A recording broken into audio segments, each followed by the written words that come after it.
off by asking you, what do you think of when you see these ears? Disneyland, Mickey. Well, today I'm going to tell you a little bit about the man behind it all. His name was Walt Disney.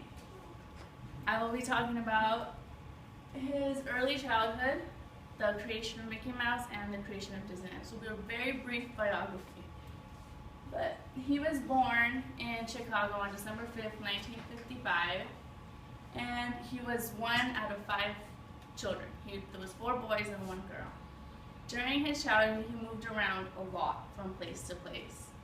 But he spent the majority of his childhood in Murillo, Missouri, where he actually began drawing and painting, and he would sell his paintings to his neighbors. 10 years later, he moved to Kansas City to work with his uncle, who was a train engineer, and he was selling snacks and newspapers to travelers that would go on trains and go around.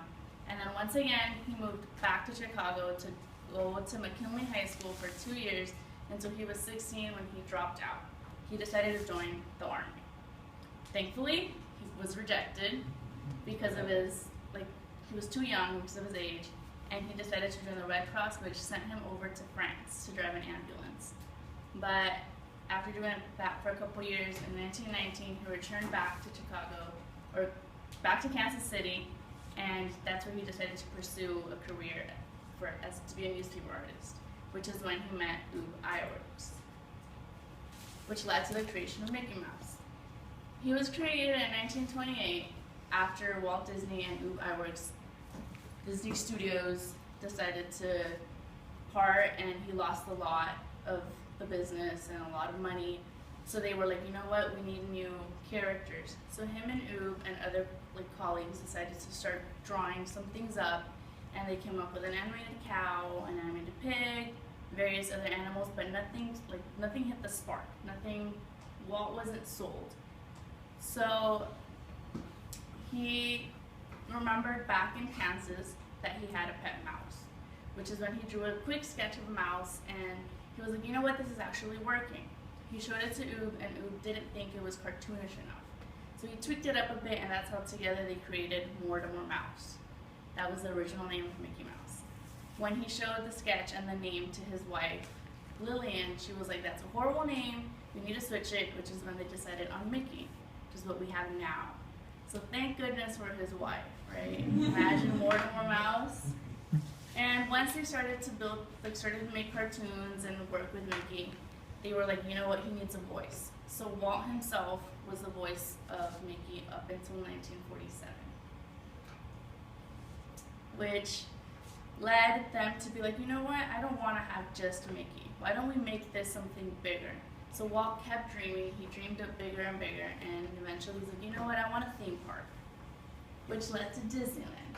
In 1955, on July 17th, it opened to the public, but he drew inspiration from previous visits with his daughters to other theme parks, and they would go up to Griffith Park, and they would ride the merry-go-round, and he would sit there on the bench with other parents, which that's all they could do.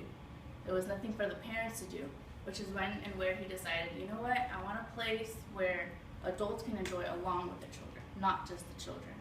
So that is what led to the inspiration of Disneyland. So throughout his whole life, he got inspiration from things around him, just like Mickey and just like Disneyland.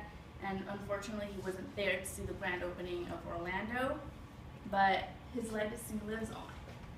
And now Disney is one of the biggest corporations and industries around. They have clothing, movies, various theme parks all over the world, many different things that I can't even think of. I have backpacks, and the Mickey ears are now like an icon thing. Everyone recognizes them wherever you go. So in conclusion, I told you about quick history of Walt Disney himself, the creation of Mickey Mouse, and the creation of Disneyland. And I will actually leave you today with some words by Walt Disney himself.